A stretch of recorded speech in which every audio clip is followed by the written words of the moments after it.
지금 말씀대로 시중금리가 미국채 10년물 금리를 중요하게 다들 보더라고요. 예. 그걸 기준으로 말씀들 하시는데 예. 현재 1.1%, 뭐 한 1.5%까지 오르지 않겠냐 이렇게 보는 이 금리가 3, 4%가 됐을 때가 정말 위험해진다라는 건데 인플레이션보다는 기대 인플레이션이 무서운 거잖아요. 예. 이거 오를 거야 하면서 그 다음부터 속도가 갑자기 확 늘어나니까 대처를 못하는. 예, 그래서 그 미 아래쪽에서 미리 끊잖아요. 예. 그것처럼 이 시중금리도 3%가 위험하다면 3, 4%가 위험하다고 하면 진짜 1.5%, 1.7% 이런 수준에서 뭔가 어떤 조치들이 있는 거 아닌가요? 근데 이제 우리 역사를 보더라도 그 부분에 대해서는 우리가 어느 정도 답을 찾을 수 있는데 네. 역사적으로 보면 7%, 10% 금리 많았어요. 그죠? 네, 그렇죠. 과거에는 그랬죠. 예, 예. 이자. 근데 그것이 정부가 그렇게 유지하고 싶어서 10%였느냐라는 건 또 별개 문제라는 거죠. 또 미국 금리가 한때 18%까지도 올라갔어요. 우리나라도 IMF 직후에 국채 금리가 17% 정도 갔잖아요. 네. 그러면 우리 한국은행이 17% 가기를 원했습니까? 아니잖아요. 그렇죠. 시장은 그래서 아까 누구도 중앙은행이 통제할 수 있는 요소도 있고 통제 불가능한 요소도 있거든요. 네. 그래서 그 부분은 우리가 아무도 얘기 안 한다고. 연준이 경기 불황기에는 굉장한 영향력이 있죠. 예? 근데 경기 회복기에는 그 연준의 영향력이 약화되거든요. 그만큼 그 경기가 좋아지면서 그러니까 인플레이션에 대한 네. 걸 잡을 수 있는 그 힘이 좀 약하다는 거죠. 그렇죠. 왜냐면 유가만 정책이. 하더라도 지금보다 경기가 돌아가고 이러거나 이러면 뭐 많이 올라갈 거 아닙니까? 그렇죠. 그러니까 연준은 약속을 2023년에 했다 하더라도 예, 그 전에 올라갈 수 예, 있죠. 그 전에 어떤 그런 조짐들이 보인다면 바로 뭐 긴축이 됐든 예. 그 금리 인상이 됐든 시행할 수밖에 없다. 예, 예. 통제할 수 없는 상황이 되면 안 되니까. 예. 그래서 아마 그때가 되면 연준이 소리 없이 가지고 있는 자산 유가증권을 팔라 하겠죠. 소리 없이 팔 수도 있고, 예. 그러다 이제 유동성이 흡수되죠. 네. 그 다음에 화폐 유통 속도도 또 경기 활성화 중에 빠른 화폐 유통 속도를 좀 둔화시킬 수도 있죠. 그러면 앞으로 우리가 이제 지금 말씀해 주신 여러 가지 것들 다시 한번 이제 정리를 해서요. 이제까지 우리가 양적 완화 이거에만 포커스를 맞췄다고 하면 경기의 어떤 여러 가지 전망하는 데 있어서 어떤 요소들을 계속 같이 봐줘야 되는지 한번 정리를 해 주시죠. 그러니까 이제 이게 경제 요소들이, 환율 영향 요소들이 굉장히 복잡하게 얽혀가 있어. 한 20개 정도가. 네. 크게 보면 한 20개 정도 나올 거예요. 구체적으로 잘 해보진 않았는데. 얽혀가 있는데 어떤 데는 금리가 중요하고, 어떤 데는 환율이 중요하고, 네. 어떤 데는 GDP가 중요하고. 이게 그때마다 이 가중치를 하나요? 무게중심이 달라요. 네. 그러니까 지금 현 시점에서는 미래를 어떻게 될 것이라고 얘기하기가 힘든 것이 금리가 예를 들어서 중앙은행이 손을 안 댄다고 하더라도 시장에서 2%만 가도요. 그렇죠. 근데 채권 시장의 2%는 큽니다. 만기 구조 때문에. 안전하니까. 근데 안전성이 아니고 만기 구조에 따라서 10년짜리 있는 10년 동안 2%거든요. 20%가 수익이 나니까. 20% 수익률에 영향을 주는 거예요. 네. 그러니까 그 2%를 우습게 보면 안 되는데 그 돈 흐름이 바뀌어 버리는 거예요. 3%가 아니면 2%만 돼도 2%만 돼도 돈 흐름이 바뀐단 말이에요. 주식시장에서 그 돈이 빠져서 채권시장으로 가겠죠. 그렇죠. 어느 정도 올라가고 나면. 예? 주가는 거품이고. 네. 그러니까 지금 이 시점에서는 그 불안한 균형이 이루어지고 있다 이 말입니다. 아주 불안한 균형.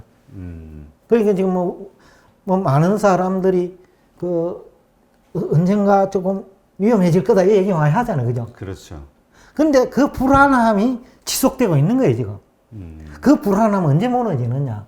그 미국 금융위기 전반년에도 그 저당채권에서 위기 온 거예요. 저는 이미 경고를 했거든요. 저당채권 가격이 떨어질 때. 저당 채권이라면 어떤 걸? 모기지. 모기지 말씀이시네요. 예. 모기지 가격이 떨어질 때 이거는 모기지 금리가 오른다는 얘기야. 그죠? 네. 근데 모기지 시장이 크단 말이에요. 연준에서도 모기지 채권 뭐 구입하고 하지 않나요? 예, 그랬지. 과거에는 안 했어요. 그러고 2009년부터 그 처음에는 국채만 하다 보니까 금융거래만 도는 거예요, 이 돈이. 근데 모기지만 하더라도 건설회사하고 관련돼 있거든요. 그렇죠. 그럼 또 원자재하고 관련되어 있거든. 네. 그죠? 그러니까 실물 경제에 미치는 긍정적인 영향이 큰 거야. 이제 배운 거지, 이제. 그래서 이제 비전통적인 양적 완화 정책이라고 한 이유가 전통적인 거는 국공채 정도만 샀단 말이지. 네. 실물에는 영향을 안 주는. 쉽게 하면 중앙은행이 특정 기업에 돈 주는 거는 웃기잖아요. 그렇죠. 그걸 방어하기 위해서 국공채를 하고 또 모기지 같은 거, 대표적인 거. 또 일본 같은 주가 지수. ETF까지. 예, 지수지 일종이에요. 예. 지수에다가 이제 사는 거야. 그거는 개별 기업하고 관계없거든요. 그래서 이제 아까 국가가 개별 기업에 그 흥망성쇠에 영향을 주는 거는 맞지 않으니까 그런 식으로 하고 또 간접적으로 들어가고 그렇게 하는 거예요. 네. 그러니까 앞으로 우리가 좀 이렇게 볼 때는 양적 완화를 많이 한다라는 걸 너무 공포스럽게만 보지 말고 그거에 수반되는 뭐 모기지 채권의 금리 네. 현황이 됐든 네. 10년물 장기 네. 그 채권 네. 그거의 금리 현황 뭐 여러 가지 것들을 다 같이 봐야 된다. 특히 지금은 채권 시장이 전 세계적으로 너무 커졌거든요. 네. 장기채가 많단 말이에요. 네, 그렇죠. 지금 대부분 금리가 싸니까 장기채 발행 많이 했어요. 근데 그 0.5%도 큰 거예요. 자산이 재테크 시장 참여자 입장에서는 10년짜리는요, 1%만 올려도 10%가 10년짜리니까. 아까 날 수 있는 거예요. 그럼 돈 흐름이 바뀌어 볼 수 있다는 거예요. 그리고 채권 시장, 자금 시장 경색이 올 수 있다는 거죠. 그렇다 보면 주식도 팔아야 되고 이런 수가 생긴다는 거예요. 채권을 다 사야 되니까. 예, 그럴 수도 있고 온갖 그 변수들이 맞물려 있다는 거예요. 아까 그 금리, 그러니까 아까 말씀한 20가지 변수, 이 요소가 예. 있다고 하셨잖아요. 예, 예. 그 가운데 중요한 거 몇 가지만 좀 얘기해 주시면. 근데 상황에 따라는 다른데 이제 제일 중요한 게 제가 볼 때는 환율이 제일 중요하다 보여. 환율 수준 그 자체 자국 통화의 환율 강세냐 약세냐 얼마만큼. 수준 평균에서 장기 평균에서 지금 얼마 정도 지금 높고 낮게 있느냐가 중요하다. 아, 보통 우리 달러 인덱스다 그러면 예를 들어서 95가 평균이었다고 하면 네. 지금 내가 92냐, 예, 90이냐 뭐 이렇게 예, 그러니까 그건 중요하다. 격차가 벌어질수록 안 좋은 거군요. 예, 그 격차가 벌어지면 수렴이에요. 왜냐하면 수입업체는 환율 올라가면 안 해버리잖아. 그렇죠. 수출업체는 환율 내려보면 안 해버리잖아. 그러니까 수렴한다고 평균에. 그것이 이제 경제에 미치는 영향이 커지겠네요. 그렇죠. 그래서 이제 바로 그런 요소들도 이제 많고, 그래서 이제 환율 공부할 게 너무 많아요. 그래서 제가 지금 쓰고 있는 책이 원고로만 지금 760페이지 되는데 책을 쓰면 그 큰 책 있잖아요. 작은 거 말고. 네, 네. 제가 쓴 책들이 좀 큰 A4 용지 크기만 한데. 네. 아, 그러고 보니까 지금 당장 환율 공부 시작하라 책을 쓰셨군요. 이게 예. 언제 쓰신 건가요? 그것도 뭐 2018년이나 됐을 거예요. 네.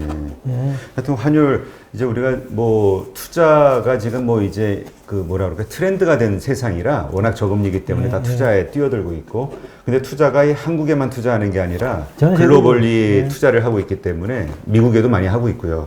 하여튼 이 환율에 대해서도 상당히 공부해야 될 요소가 있는 것 같아요. 예. 제가 볼 때는 제일 윗부분이라고 보거든요. 네. 그것도 안에서 금리도 바뀔 수 있고, 그렇죠. 그 다음에 GDP도 수출에 따라서 바뀌고, GDP가 기업이 매출액이 달라지니 주가도 영향을 받고, 어떻게 보면 제일 상층부에 있는 거시경제 지표가 환율이라고 보죠. 그런데 우리 지금 전문가들조차도 환율 공부 제대로 안 하고 하거든요. 그러다 보니 용어조차도 잘 모르고 개념도 잘 몰라요. 네. 예.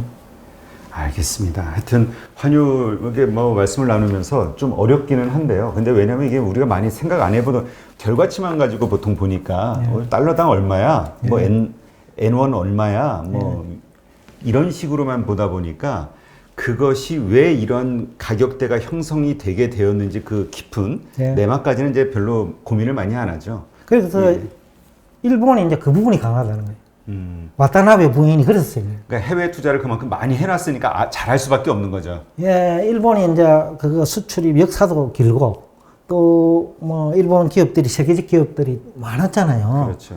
그러다 보니까 중력들도 뭐 강의도 많이 다녔을 거예요. 그리고 부인들도 뭐 지식이 많이 늘었겠죠. 네. 그러다 보니 일본은 금융 강국이에요. 우리는 일본을 제조업 강국이라고 많이 알고 있거든요. 저희가 증권 투자를 별로 안 해서 금융 후진국이라고 보고 있었는데 아니에요. 일본은 환율에 대한 금융 강국이군요. 환율뿐만 아니라 전 세계적으로 무대를 하고 있기 때문에 그래서 우리가 2012년을 보자고요. 유럽에도 재정위기였잖아요.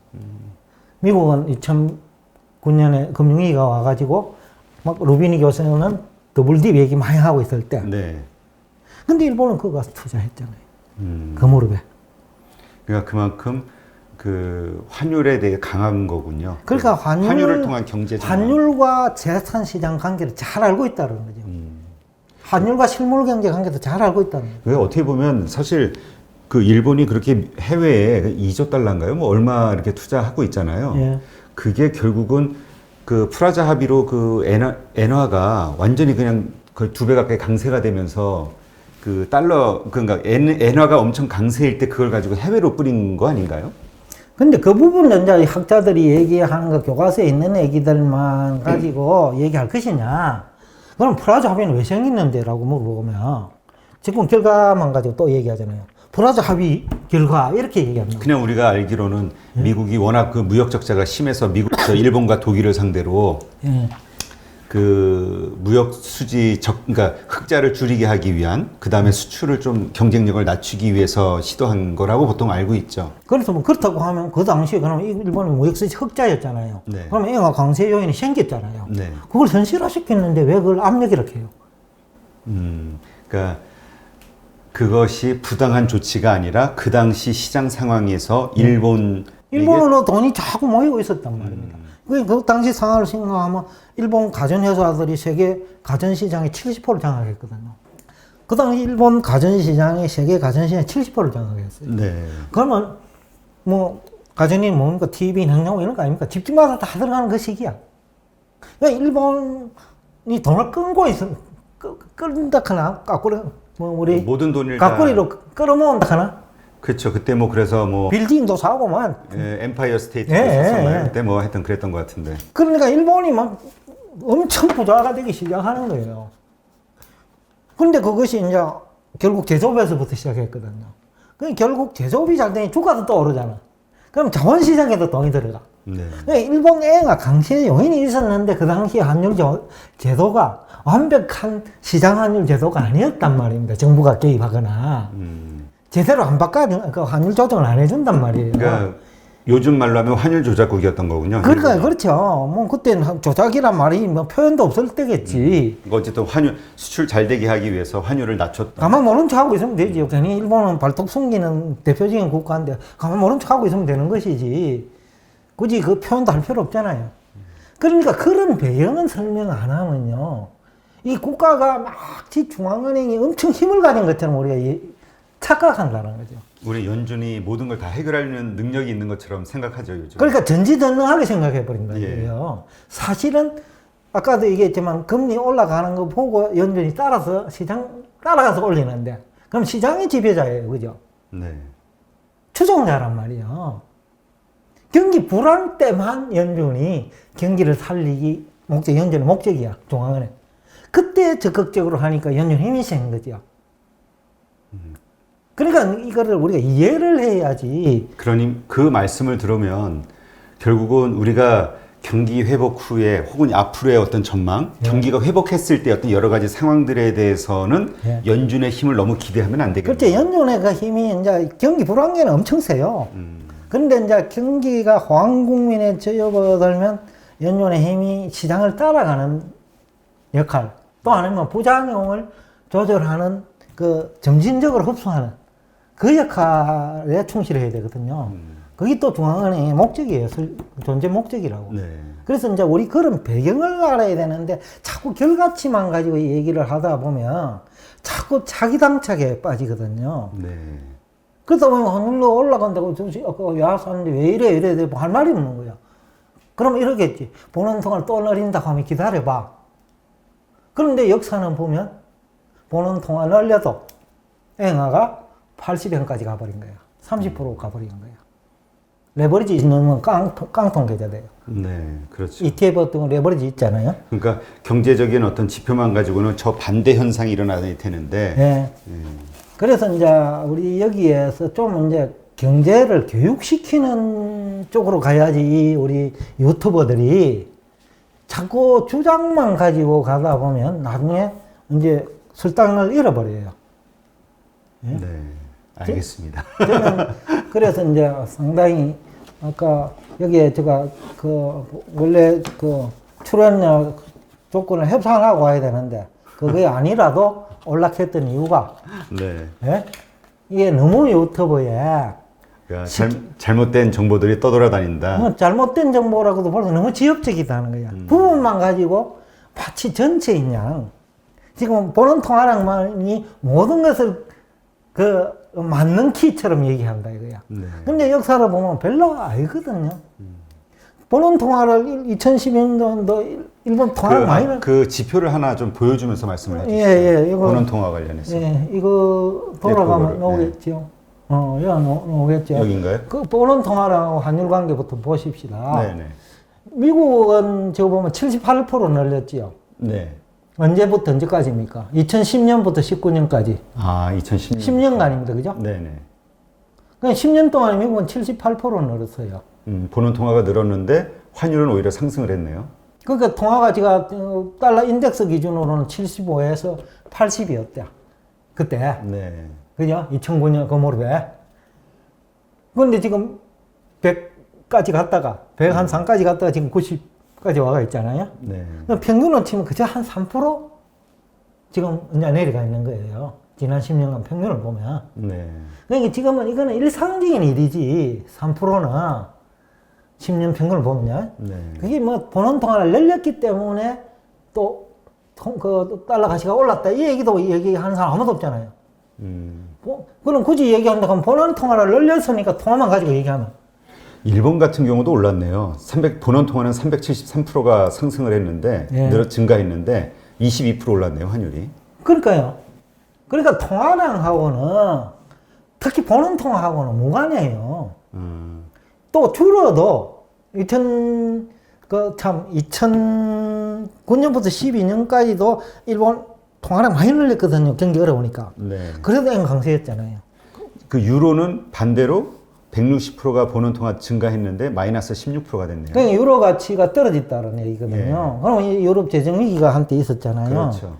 또 하나는 이제 그 독일 경제가 상당히 이제 제조 강국이 됐어요. 왜냐하면 과거에는 자동차를 우리가 많이 안 타고 다녔잖아요. 네, 그렇죠. 근데 지금은 우리나라만 하더라도 2000년대는 그 벤츠나 아우디 이런 거 보기 힘들었거든.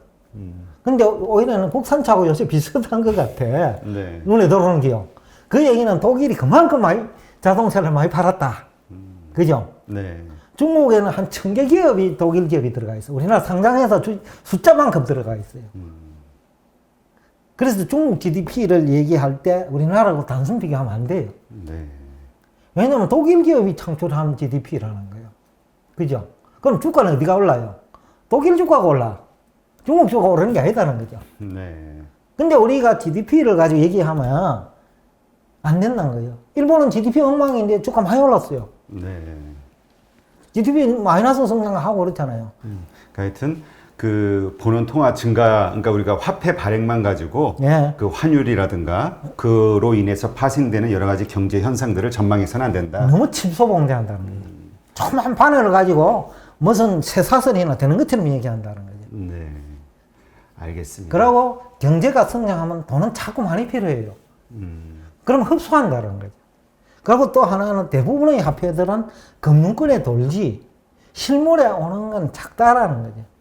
그게 영향 못 준다라는 겁니다. 네, 그렇군요. 그래서 외우다 보면 안 된다는 거죠. 그러니까 전반적인 여러 분야의 그 현상들, 경제 현상들을 바탕으로 이렇게 전체적인 그림을 그려야지. 그래요. 이렇게 단순한 양적 완화 한 이런 개만 것만 가지고 가지고 하면 하면 안 된다. 예. 네. 하여튼 그런 말씀을 해주셨고, 예, 좀 어느 정도 납득이 되네요. 그래서 지금 통계를 보면 어느 나라 없이 통화량과 통화가치 관계 없어요. 그렇죠? 그러네요. 네. 그것도 10년이고 20년 해도 똑같아요. 그런데 왜 그러냐? 그런데 밀턴 프리드만은 10년이면 거의 90%는 통화가치에 반영된다 했거든요. 네. 그럼 10년이잖아. 그럼 옛날하고 달라가지고. 그 밀턴 프리먼의 그것이 1차 세계대전 이후에 만들어진 이론이다. 그러니까 1차 시대전 이후라기도 직후에. 그러니까 그때는 물가가 오를 수밖에 없어. 돈이 많던 작전. 그러니까 전제 조건이 경제 상황이 너무나 다르다. 예. 그때와 지금은. 그러니까 예외적인 환경을 가지고 물가 이론을 전개했다는 거죠. 네. 일반적인 그 환경에서 얘기 안 하고. 알겠습니다. 네, 오늘 이렇게 해서 환율과 관련해서 좀 말씀을 나눌수록 환율을 한번 체계적으로 다시 이렇게 정리를 한번 해봐야 되지 않을까, 공부해야 될 필요성을 좀 느끼게 되는데요. 하여튼 좋은 인사이트, 이게 재정경제부에서 또 이런 일들을 하셨으니까, 예. 하여튼 그 정말 좋은 인사이트였던 것 같고요. 오늘 함께 해주신 포유환율연구소 윤채연 소장님께 좋은 인사이트 함께 해주셔서 감사드립니다. 고맙습니다. 감사합니다.